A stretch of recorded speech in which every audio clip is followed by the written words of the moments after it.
ایک آدمی نے قسم اٹھائی اور اپنی بیوی کو کہا کہ اگر میں جنتی نہیں ہوں تو تجھے 3 طلاق، اگر میں جنتی نہیں ہوں تو تجھے 3 طلاق۔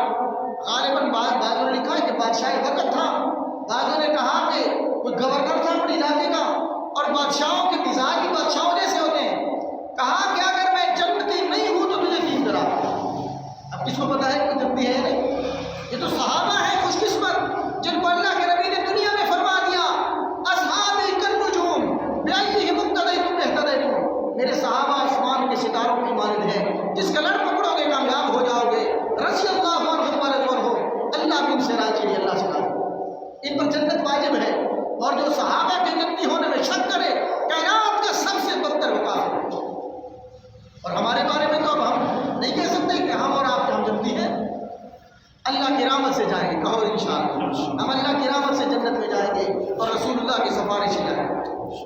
تو میرے بھائیو، اب یوں ہوا کہ اس بندے نے کہا اگر میں جنتی نہ ہوں تو تجھے 3 طلاق۔ بیوی نیک سالے تھی، وہ فوراً پردہ میں چلی گئی، پہلے تحقیق کرو اپنی کہ جنتی ہو یا نہیں، بعد میں مجھ سے ملنا، اب تو تمہیں پتہ ہے نہیں کہ تم جنتی ہو کہ نہیں، اب طلاق تو واقع ہو گئی۔ تو بہت سارے علماء سے رابطہ کیا، سب نے کہا بھائی فتویٰ دیا کہ بیوی طلاق۔ کسی نے کہا وقت کے امام اعظم ابو حنیفہ کے پاس جاؤ، مسئلہ پتہ کرو، وہاں گئے، مسئلہ پتہ کیا کہ میں نے تو ایسا کہہ دیا۔ امام صاحب نے فرمایا یہ بتاؤ کبھی زندگی میں کوئی ایسا واقعہ بھی آیا ہے کہ تم گناہ کرنے کے لیے کہیں پر گئے ہو علیحدہ کمرے میں مکان میں اور تم صرف اور صرف اللہ کے ڈر کی وجہ سے تم نے وہ گناہ چھوڑ دیا؟ کبھی ایسا واقعہ ہوا؟ کہاں یاد نہیں، کہاں یاد کرو۔ کہنے لگا وہ بادشاہ وقت تھا، یہ جو بھی تھا، کہنے لگا ہاں ایک دفعہ ایسا ہوا، میری کزن تھی، چچے کی بیٹی تھی، انتہائی حسین و جمیل تھی، اور میں اس کی محبت میں فریفتہ تھا، اسے گناہ کی دعوت دیتا تھا۔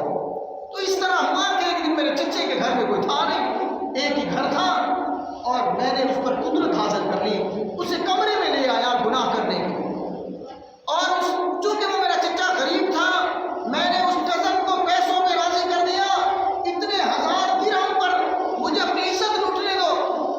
وہ بھی تیار ہو گئی، مجبور تھی وہ بیچاری، لیکن کہا جب کمرہ بند ہو گیا، اب کوئی بھی روکنے والا نہیں تھا، کوئی بھی، اور میں اس کو ملنے لگا